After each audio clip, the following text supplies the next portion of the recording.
Bonjour les amis, bienvenue sur Génération de Lumière. Aujourd'hui, je voudrais partager avec vous 3 raisons fondamentales de méditer sa Bible. Allons dans les Saintes Écritures et serons éclairés.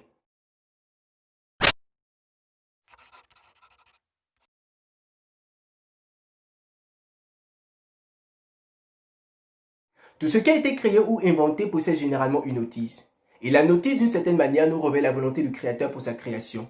Elle nous permet de connaître au Créateur, premièrement. Ensuite, l'objectif, la méthode d'utilisation et de précaution, le système de fonctionnement, et même parfois la destinée finale de la création. Dernièrement, je me suis acheté une tondeuse, et lorsque j'ai reçu le box, il y avait à l'intérieur la machine. Il y avait aussi quelques accessoires, et un peu plus bas, il y avait certaines notes, et l'une d'entre elles était la notice. Grâce à elle, j'ai pu connaître l'entreprise de fabrication, d'où l'origine véritable de la machine.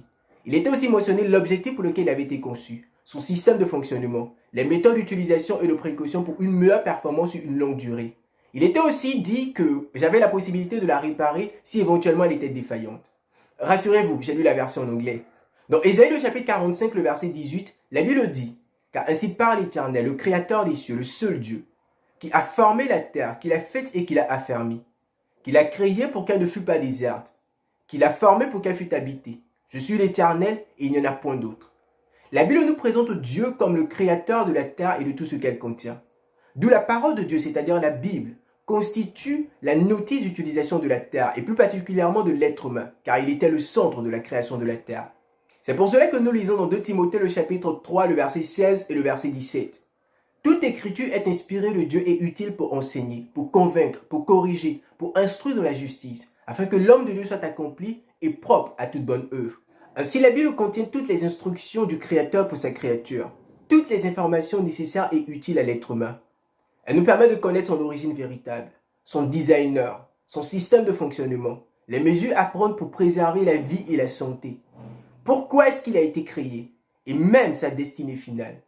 Ainsi, négliger de méditer sa Bible, c'est courir le risque d'ignorer toutes les lois et les principes qui régissent la vie humaine.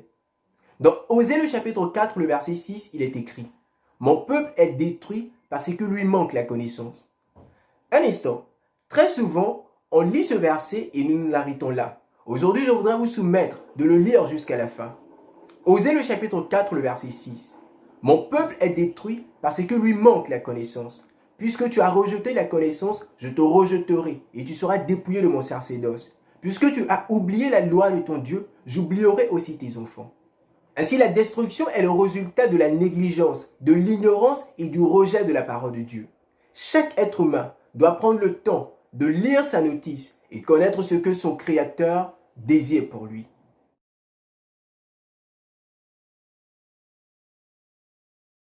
La Bible nous révèle le plan de la rédemption, c'est-à-dire la méthode mise en place par Dieu pour racheter l'homme déchu. Elle commence par la justification, en passant par la sanctification et s'achevant par la glorification. Chaque étape est cruciale et nous aurons l'occasion de l'étudier. Mais cependant, focalisons-nous seulement sur la deuxième étape, la sanctification. Dans Hébreux le chapitre 12, verset 14, l'apôtre Paul dit: Recherchez la paix avec tous et la sanctification, sans laquelle nul ne verra le Seigneur. Mais pourtant, dans Apocalypse le chapitre 22, la Bible dit que les rachetés habiteront avec Dieu et auront la possibilité de voir sa face. En réalité, ce que l'apôtre Paul est en train de dire, c'est que sans la sanctification, personne n'ira au ciel. Mais pourtant, l'un des moyens par lesquels Dieu sanctifie son peuple, c'est sa parole. Dans Jean le chapitre 17, le verset 17, Jésus déclare: Sanctifie-la par ta vérité, ta parole est la vérité. Et pour avoir compris cela, David a chanté dans Psaume le chapitre 119, le verset 9. Comment le jeune homme rendra-t-il pur son sentier?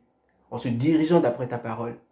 La méditation et l'obéissance à la parole de Dieu nous permettent de nous situer au bon endroit où Dieu est capable d'entamer en nous le processus de la sanctification, c'est-à-dire de nous transformer petit à petit à son image. N'oubliez pas, selon Romains le chapitre 1, le verset 16, l'évangile est une puissance de Dieu pour le salut de quiconque croit. Ainsi, méditer sa Bible permet à Dieu de nous transformer au fur et à mesure selon son image.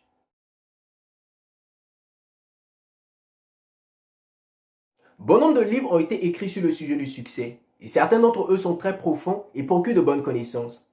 Cependant, combien d'entre eux nous permettent de réussir dans tous les domaines de notre vie, sur les plans spirituels, professionnels et relationnels? Si nous voulons réussir dans tous les domaines de notre vie, la méditation de la parole de Dieu est incontournable. Dans Josué le chapitre 1, le verset 8, la Bible déclare: Que ce livre de la loi ne s'éloigne point de ta bouche. Médite le jour et nuit pour agir fidèlement selon tout ce qui est écrit. Car c'est alors que tu auras du succès dans tes entreprises, c'est alors que tu réussiras. Ce que le Seigneur désire pour nous, c'est que nous puissions connaître le véritable succès. Ce qui ne se limite pas seulement par réussir dans la vie, mais aussi réussir sa vie. Et lui seul connaît la méthode pour y arriver. Ainsi, passer du temps dans la méditation de la parole de Dieu permet à Dieu de nous révéler les lois du succès, les secrets du succès, et nous permettre d'avancer et de réussir dans toutes nos entreprises. Pour terminer, je voudrais vous laisser cette citation qui provient du livre d'Ellen White, Pas à pas vers Jésus-Christ. Elle dit « Il n'y a rien de plus calculé pour renforcer l'intellect que l'étude des Écritures. Aucun autre livre n'est aussi puissant et effectif pour élever les pensées, pour donner de la vigueur aux facultés que les vastes et nobles vérités de la Bible. Si la parole de Dieu était étudiée comme elle se devait, les hommes auraient une ouverture d'esprit, un caractère et une stabilité d'objectifs qui se font rares de nos jours. »